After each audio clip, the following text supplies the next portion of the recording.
Saya ada cerita sedikit tentang wajib militer di mana dalam salah satu chapter kehidupan saya harus berada di Israel selama beberapa bulan yang cukup menggugah banyak sisi nasionalisme saya. Jangan melihat dari Yahudi yang dikatakan oleh pemahaman beberapa ahli agama sebagai musuh Islam. Di mana di sisi lain agama itu seharusnya tidak punya musuh. Yang punya musuh adalah orang yang mengaku beragama. Itu kata pemahaman-pemahaman yang saya kurang pandai dalam urusan hal itu. Balik ke topik. Berada di Israel sebagai manusia atau humankind, homo sapiens, satu spesies kita ini, dan yang beda hanya nation state atau negara bangsa. Israel seperti halnya Singapura, negara kecil minoritas berada di keliling negara besar baik secara populasi maupun sumber daya alamnya. Israel dan Singapura itu negara yang sangat tidak punya apa-apa, namun faktanya keduanya menjadi negara kaya. Keduanya punya kesamaan, ada wajib militer. Di Singapura 2 tahun, di Israel 3 tahun. Kembali ke Israel, anak-anak mudanya sangat kreatif. Itulah impresi sewaktu beberapa kali bertemu dan berdiskusi dengan mereka di kafe, di meja makan, semuanya kalau berbicara selalu menomorsatukan negaranya. Di Israel sendiri warganya ada yang Kristen, Islam, Davidian atau agamanya Nabi Daud, pastinya Yahudi, dan ras atau sukunya juga beragam. Jadi Israel sebagai nation,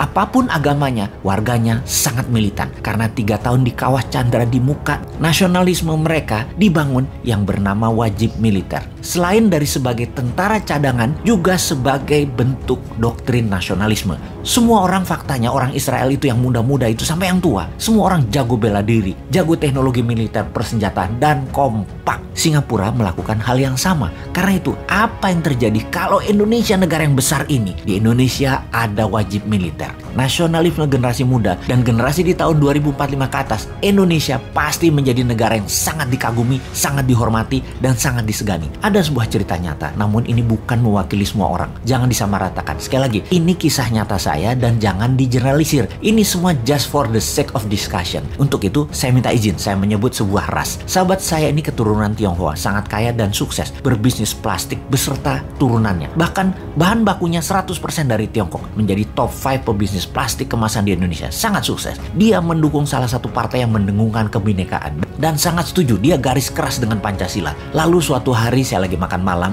saya yang dianggapnya berseberangan dalam pandangan politik, di mana dia sangat memuja pejabat-pejabat sekarang yang menjabat karena beberapa mitra bisnisnya yang menjabat itu. Dia mulai bertanya, kalau lu konsep bernegaranya kan beda nih sama yang sekarang, apa yang lu lakukan kalau ada kesempatan mendapat mandat? Saya menjawab setelah menyelesaikan kunyahan makan malam itu dengan berkata, saya akan adakan wajib militer di Indonesia. Anak lu wajib militer 2 tahun tinggal di Barang. Anjrit, dia tersendak. Waduh, lu bener-bener dah konsepnya. Gue bisa pindah ke Singapura kalau kayak gitu, bro. Gue baru ngeh lu bilang begitu. Karena gue itu kan individualistik. Istilahnya warga dunia deh, world citizen. Kemana ada cuan, ya gue ikut. Kalau lu buat wajib militer, ya mendadak anak turunan gue jadi pada nasionalis. Uang dan bisnis gue jadi di Indonesia doang. Ah, lu gila. Saya lanjutkan. Dasar globalis, lu ngaku-ngaku NKRI. Sok-sok teriak kebinekaan buat tantang wajib militer ke anak turunan lu jiper.